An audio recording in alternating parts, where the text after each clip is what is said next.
Hey guys, video muna tayo. Magang-maga ang aking mga mata. Kasi, scroll ako ng scroll sa Facebook. Alam mo yon, nakakatakot ng mundo. Awang-awa ako dun sa mga namatayan ng anak. Dun sa, sa lindol. Grabe talaga, alam mo yun. Nabidyoan yun kasi yung si kuya, yung inaano niya yung sinusurvive niya yung anak niya. Grabe, awang-awa talaga ako. Diyos mio. Ano ba yan? Hindi ko alam. Takot din ako na may ini-imagine ko baka maglindol dito. Nasa condo kasi ako eh. Andito ako ngayon sa Divisoria. So, andito kami sa 168. Yun, Tower 1. So, nakakatakot din kasi hindi dito ganun kasi.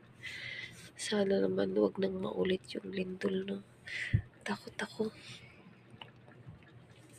So, ayun, matutulog tayo maga-maga talaga mata ko kakaiyak. Tapos, ano ba yan? Ang nakikita ko, puro talaga ganun. Puro sila namatay. Medyo may trauma tayo sa ganun eh. Parang, ramdam na ramdam ko talaga yung lungkot sa buhay nila. Alam mo yun? Awa talaga ako. Oh my God.